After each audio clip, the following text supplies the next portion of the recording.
24 express के 2 साल बेमिसाल। और अब देखिए आपका अपना न्यूज 24 एक्सप्रेस नए अंदाज। नमस्कार, आप देख रहे हैं न्यूज 24 एक्सप्रेस और मैं हूं नेहा परिहार आपके साथ। आइए रुक करते हैं आज के बुलेटिन की ओर। कोलसिया में शहीद भगत सिंह स्मारक का भूमि पूजन किया गया। कोलसिया में सोमवार को शहीद भगत सिंह स्मारक के लिए भूमि पूजन किया गया। यूथ कमेटी ने बताया कि इस दौरान पूज्य महंत गोविंदास महाराज के द्वारा सुबह 11:15 बजे मंत्रोच्चारण के साथ पूजन किया गया। कार्यक्रम में स्वर संगम ऑर्केस्ट्रा पार्टी द्वारा एक से बढ़कर एक देशभक्ति प्रस्तुतियां दी गई। इस मौके पर जन प्रतिनिधि सरपंच पति महेश पारिक व भामाशाह हेमंत शंभु दयाल दूत, नवल किशोर शर्मा, झाबरमल, कानाराम शिशुपाल, जागीर सज्जन शर्मा, मुकेश पारेख, सुरेंद्र जयलाल, बाबूलाल शर्मा, गणमान्य लोग आदि मौजूद रहे।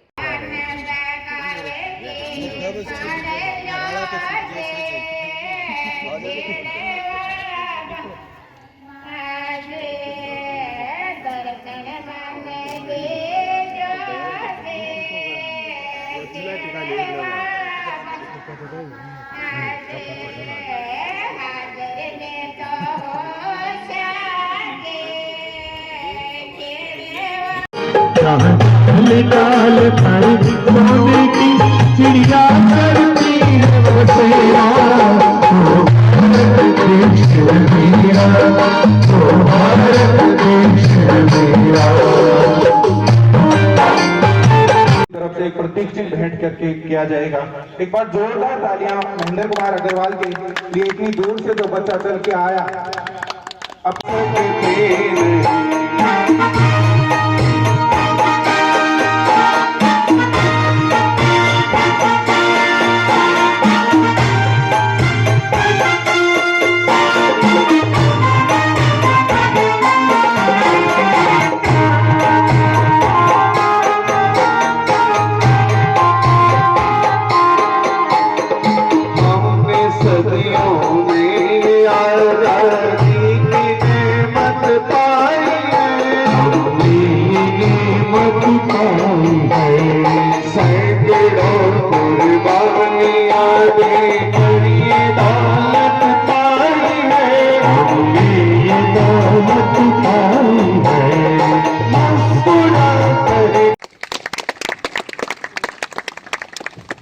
कोई पेशेवर कलाकार नहीं है, कोई पेशेवर कलाकार नहीं है, फिर भी समर्पित कितना है।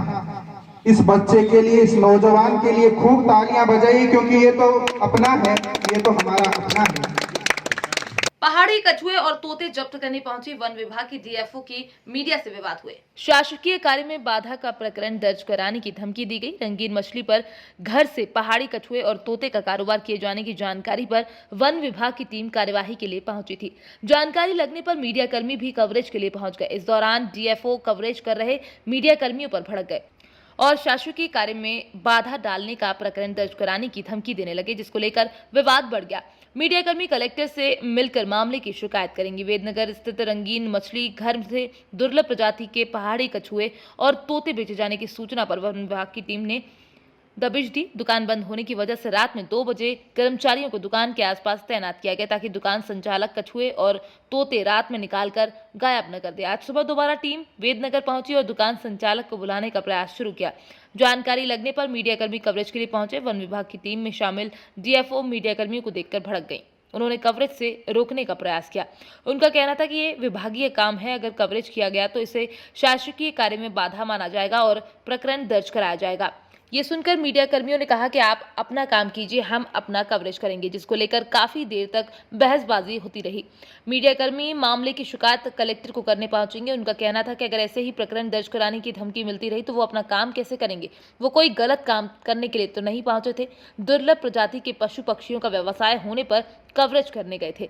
विभाग की कार्यवाही संदेह के घेरे में है। जिस तरह से वन विभाग की कार्यवाही और मीडिया का विवाद सामने आया, उससे कार्यवाही पर संदेह की उंगलियां उठने लगी हैं। ऐसा प्रतीत हो रहा है कि मानो वन विभाग बोले मामलों को निपटाने की कोशिश करने में लगी हुई थी। मीडिया के आ जाने पर पूरे शहर में खबर फैलने से उनका काम बिगड़ सकता था। पूर्व में भी कई बार वन विभाग और एसटीएफ दुर्लभ 2 मुंह के सांप और सिल्वर उल्लू को पकड़ने की कार्यवाही कर चुकी है। उस दौरान मीडिया को बुलाकर कवरेज कराया गया था। आज नगर परिषद ताल के द्वारा कर्मचारियों को सम्मानित किया गया और प्रमाण पत्र वितरित किए गए।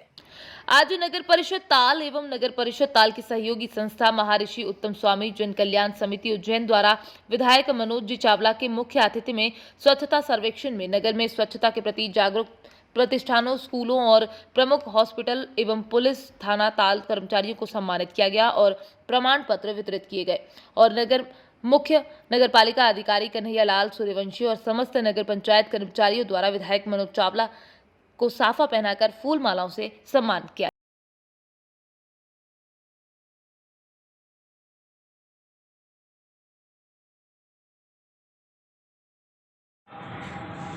माननीय विधायक महोदय का साल साफे से सम्मान करते हुए मुख्य नगरपालिका अधिकारी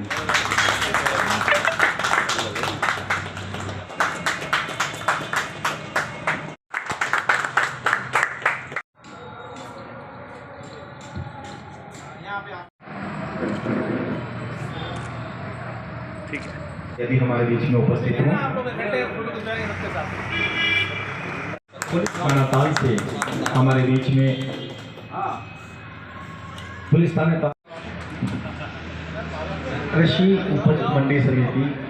उपज मंडी समिति से हमारे बीच में महावीर जैन विद्यालय स्वच्छ सर्वेक्षण में आपसे भी निवेदन है, आपका भी विद्यालय स्वच्छता में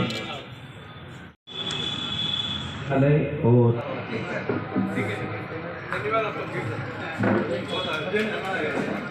बहुत बहुत धन्यवाद।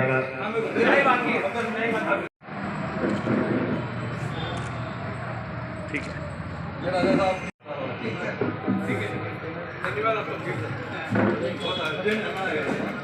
बहुत बहुत धन्यवाद।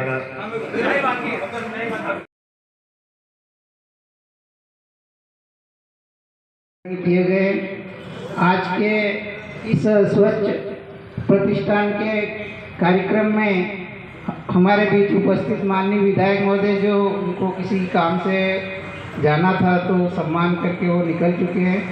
विधायक प्रतिनिधि हमारे बीच मौजूद है, पवन जी मोदी, भाई पंकज जी। ट्रैक्टर ने स्कूटी को जोरदार टक्कर मारी, स्कूटी सवार एक युवक की मौत हो गई, वहीं दूसरा युवक घायल हो गया। मृतक का नाम लाला देवांगन उम्र 45 वर्ष है। घायल युवक दिलचंद देवांगना उम्र 23 वर्ष स्कूटी सवार बिर्रा निवासी बताया जा रहा है। ट्रैक्टर चालक को पुलिस ने गिरफ्तार कर लिया है, वहीं मौके पर लोगों ने चक्का जाम कर दिया।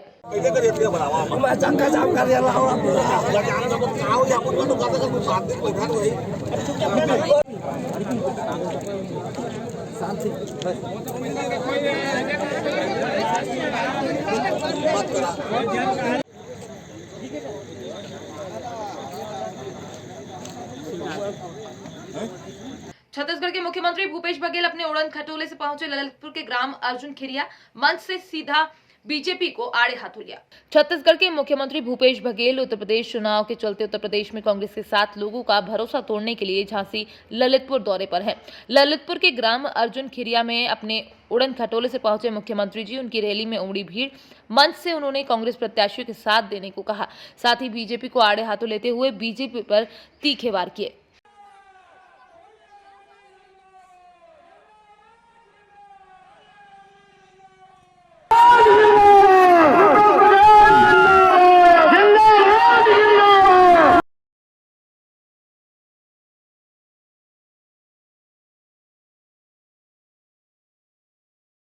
प्रतापगढ़ उत्तर प्रदेश विधानसभा रानीगंज क्षेत्रीय बोले कि जो ब्राह्मण और क्षत्रिय नहीं हो, क्षत्रिय किसी का नहीं हो सकता और जातिगत राजनीति करना भूल जाए।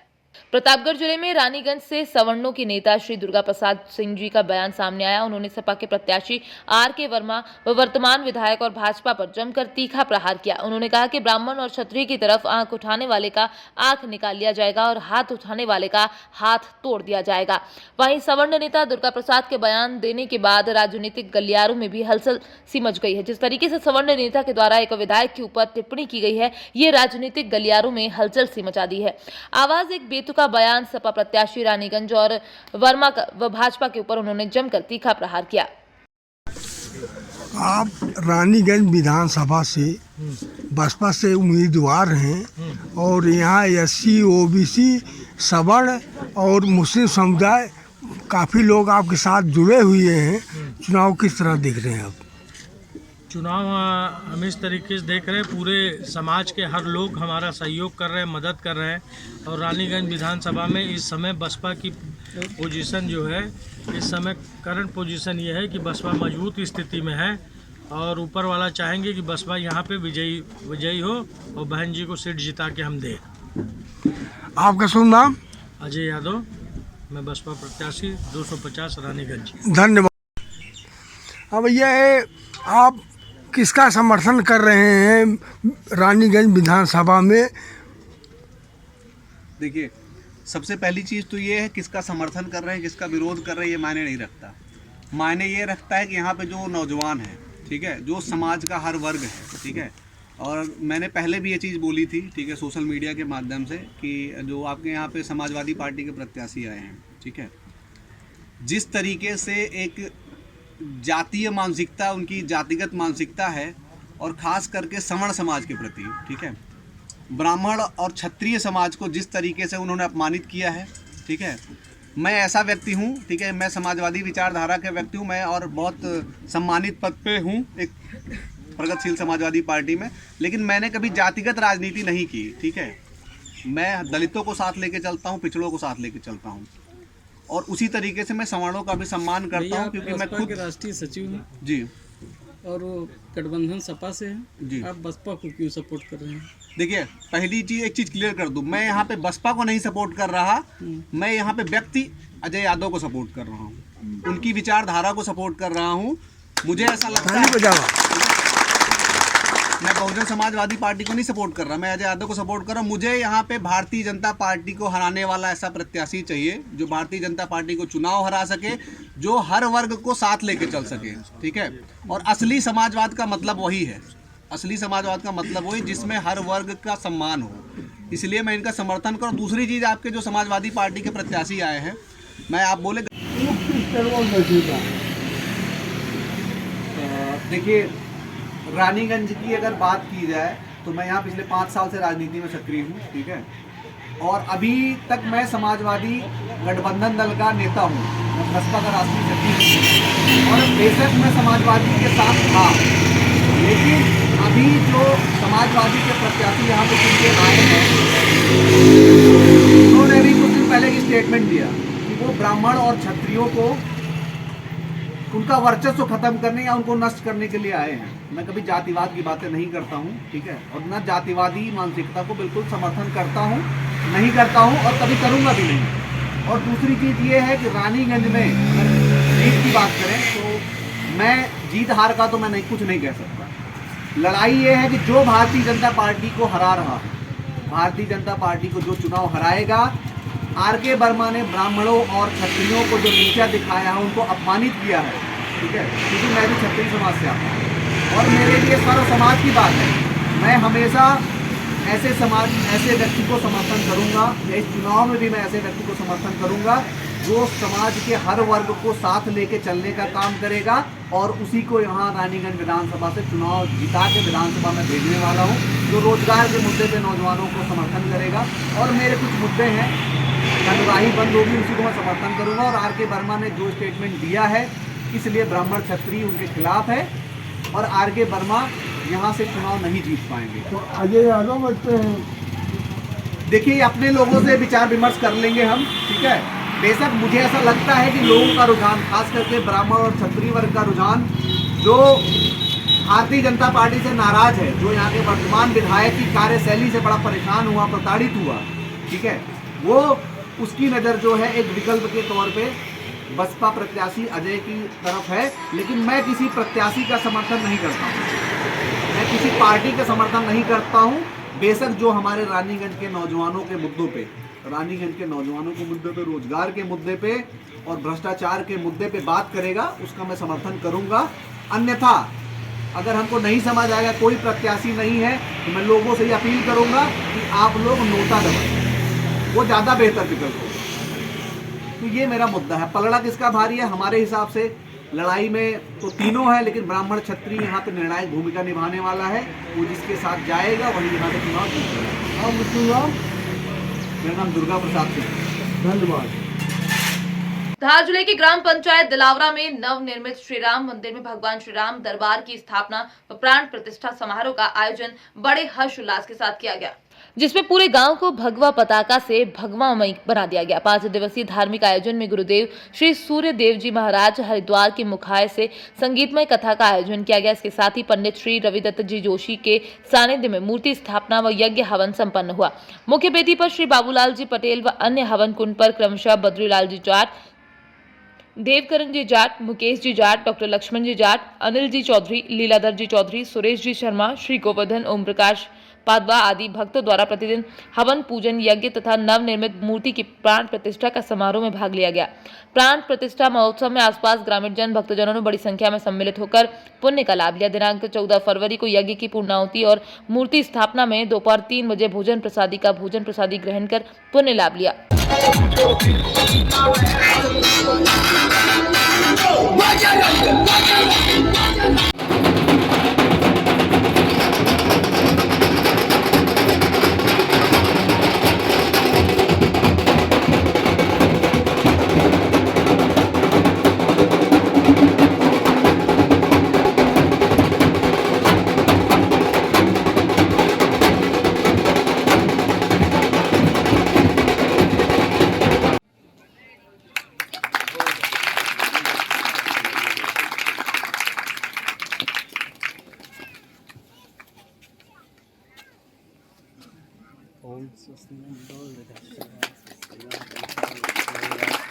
आज आर्मी फाउंडेशन के द्वारा एक कार्यक्रम आयोजित किया गया।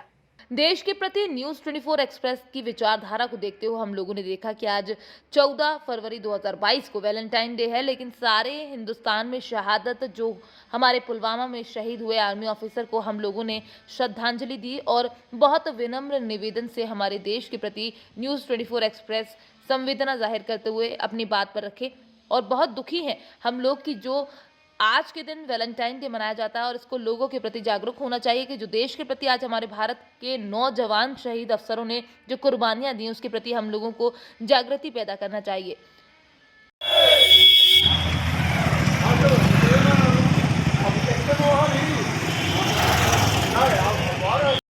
और आर्मी फाउंडेशन हम लोगों के लिए पूरे भारत में जागृति के लिए एक नया कदम उठा रहा है। इसमें तमाम महिलाएं और पुरुष का एक हक देने के लिए हम लोग तैयार हैं और जो हिंदुस्तान से टकराएगा चूर चूर हो जाएगा। आज के दिन लोगों ने एक दूसरे को गुलाब दिया, हम और आप क्या दिए, भारत माता के लाल हैं। एक आर्मी हमारा देश पर आज के दिन ही शहीद हुआ था, उसको तो हम लोग एक सच्ची श्रद्धांजलि देते हैं। भारत माता के लाल के नाम पर एक श्रद्धांजलि हम लोग देते हैं। जय भारत माता, जय हिंदू वंदे।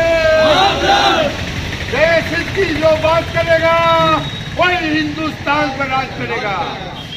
देश की जो बात करेगा जो देश हित की बात करेगा। जय भारत, जय हिंद, जय हिंद। लोगों ने वैलेंटाइन डे मनाया, लोगों ने एक दूसरे को गुलाब के दे करके खुशी जाहिर किया, लेकिन हमारा देश के नौजवान आज के दिन 14 तारीख को ही अपने पूरे विश्व को नहीं तो भारत को बचाने में अपने योगदान दिया और हम लोग उनके स्वाभिमान और उनके परिवार के प्रति, अपने देश के प्रति एक ऐसा आस्था रखते हैं कि हम लोग वैलेंटाइन डे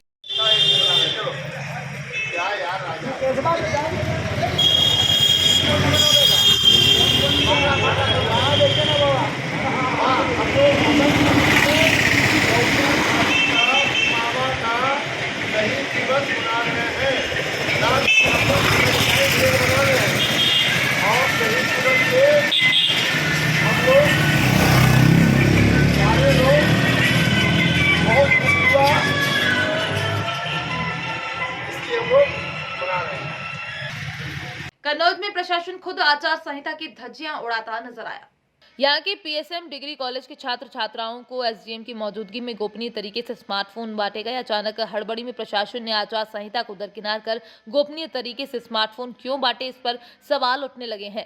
स्मार्टफोन बांट रहे एसडीएम सदर उमाकांत मिश्रा को जैसे ही मीडिया के पहुंचने की जानकारी मिली, वो बिना देर किए चुपचाप निकल गए। जब मीडिया ने उनसे स्मार्टफोन वितरण की जानकारी जानना चाही तो वो बिना कुछ बोले चले गए। जिले को कोई भी ऑफिसर इस मामले में कुछ भी बोलने को तैयार नहीं है। वहीं समाजवादी पार्टी ने इस फोन वितरण पर आचार संहिता का उल्लंघन करने के आरोप लगाए हैं। उनका आरोप है कि 25 दिसंबर को सीएम ने ये घोषणा शुरू की थी। आचार संहिता शुरू होने से पहले ये बांटना चाहिए था, लेकिन शासन भाजपा का पिछलग्गू और उनका सहयोगी बनकर काम कर रहा है। सपा प्रवक्ता का कहना है कि चुनाव आयोग इसे संज्ञान ले कार्यवाही करना चाहिए। ये वोट के लिए सीधे सीधे प्रलोभन देना है। पीएसएम कॉलेज में टेबलेट बांटे जा रहे बच्चों को, ऐसे में कहीं ना कहीं क्या लगता है कि वोटों को लुभाने के लिए ये टेबलेट बांटे जा रहे हैं? ये साफ सरासर सत्ता दल की एक सोची समझी से रणनीति है। और अगर इन्हें स्मार्टफोन देना था तो आचार संहिता से पहले दे दिए होते, नहीं देना था तो आप चुनाव होने के बाद आप देते हैं। और ये देखिए, ये उन लोगों को स्मार्टफोन दे रहे हैं जो वोटर हैं। सीधे सीधे रिश्वत दी जा रही वोटरों को कि लीजिए आप स्मार्टफोन लीजिए और मुझे वोट दीजिए। ये कहीं न कहीं हमें हराया जा रहा है, अन्य दलों को हराया जा रहा है। ये भारतीय जनता पार्टी के लोग नाना प्रकार के खेल खेल रहे हैं और सीधे सीधे आसाम दाम दंड भेद किसी भी तरीके से सत्ता में आना चाहते हैं और हर तरीके के रूल रेगुलेशनों को ताक पर रख के काम कर रहे हैं। इसी उसमें ये आज लैपटॉप वितरण का कार्यक्रम लगाए बैठे हैं, स्मार्टफोन बांट रहे हैं। इस कॉलेज का मामला ये पीएसएम डिग्री कॉलेज कन्नौज में smartphone above 18 years degree college के बच्चों को बांटा जा रहा है। ये प्रलोभन दिया जा रहा है, ये दिया जा रहा है।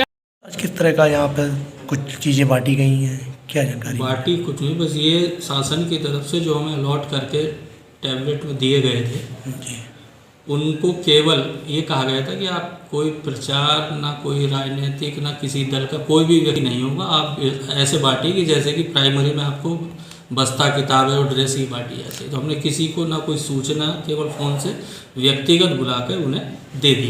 लगभग कितने लोगों को दिए गए? लगभग ये 60 से 70 के बीच के होंगे। सब लोग कन्नौज के हैं। पुलिस अधीक्षक कार्यालय बलरामपुर में जन दर्शन कार्यक्रम का आयोजन किया गया, जहां पर आम जनों की समस्याएं सुनी गई। वीडियो 10 आपको बता दें, बलरामपुर जिले में मुख्यमंत्री छत्तीसगढ़ शासन की मंशा अनुरूप पुलिस महानिदेशक छत्तीसगढ़ के निर्देश अनुसार आमजन की समस्याओं का प्राथमिकता के साथ शीघ्र निराकरण करने के उद्देश्य से पुलिस अधीक्षक बलरामपुर रामकृष्ण साहू के द्वारा पुलिस अधीक्षक कार्यालय में जन दर्शन कार्यक्रम का आयोजन किया गया। जो कोरोना पॉजिटिव केस की संख्या बढ़ने से जन दर्शन कार्यक्रम स्थगित किए गए थे। कोरोना केस कम होने पर पुनः पुलिस अधीक्षक कार्यालय में जन दर्शन कार्यक्रम का आयोजन किया गया। जन दर्शन कार्यक्रम में प्राप्त आवेदनों की सुनवाई करते हुए पुलिस अधीक्षक बलरामपुर द्वारा आवेदनों के आधार पर संबंधित थाना प्रभारी एसडीओपी को फोन के माध्यम से बात कर आवेदन पर तत्काल विधि अनुरूप कार्यवाही करने के लिए निर्देशित किया गया। आज के बुलेटिन में फिलहाल इतना ही। बने रहिए न्यूज 24 एक्सप्रेस के साथ। नमस्कार। वक्त हो चला है एक छोटे से ब्रेक का, फिर मुलाकात होगी ब्रेक के बाद। ब्रेक के बाद एक बार फिर आप सभी का स्वागत है। आइए बढ़ते हैं अगली खबर की ओर।